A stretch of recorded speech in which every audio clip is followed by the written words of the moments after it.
Hi everybody, I'm Matt Beauregard from Epperson Tree Service, and today's video is going to be on winter pruning and the proper way to do it.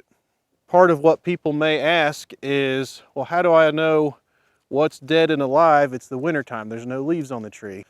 So an easy way to tell on these smaller ornamental trees like this, when you can walk up to them, you can literally stick your hand into the tree and push around. You see how those break off?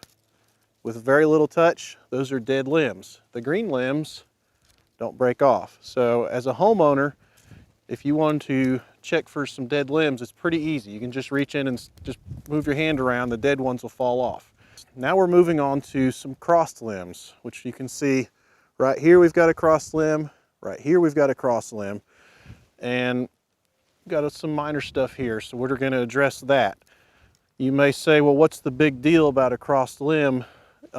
What it does is it rubs the bark off of, they rub the bark off of each other, and that can cause an opening for insects and diseases. And what's particularly a problem with this being a dogwood is dogwoods get what's known as dogwood anthracnose, which gets into open wounds.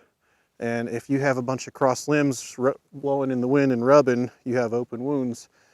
And along with dealing with these crossed limbs and trying to help us avoid the dogwood anthracnose, you say, well, why are you cutting a bunch of limbs off? You're making holes.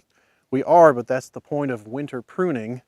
The anthracnose is a fungus and it's not active right now. And when we trim these trees in the winter, they heal over, and when everything warms up, they don't get infected. So what I'm going to do is, I've got these two limbs are crossed. So when I select which one I'm going to remove, I need to look at the canopy of the tree and I say, well, this limb has got flower buds on it and it makes it to the outer canopy, whereas this one lost its central lead. It's an interior limb and it's not really contributing to the overall shape or flower production. So I'm going to take it at the trunk like that. And now we have eliminated the rubbing limb. We still have good shape. I'm going to work my way around, probably take a few laps on this tree. You don't want to just shave a whole section of the tree out in one go and then try to match the rest of it. It'll end up looking like a bunch of lollipops on sticks. What I'm going to do now is start working on cleaning up the interior of this tree. The reason for doing this is because, along with the dogwood anthracnose and trying to prevent it, airflow throughout the canopy is very important to not let it harbor the moisture and let the fungus grow. So what I'm going to do is come in this area and I'm going to remove a couple of these smaller branches on the interior. We're not going to lose overall shape, but we're thinning the interior. All right, so we'll start with that one.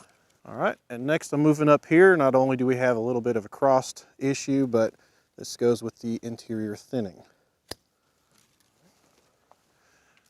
And again, I'm going to go right here.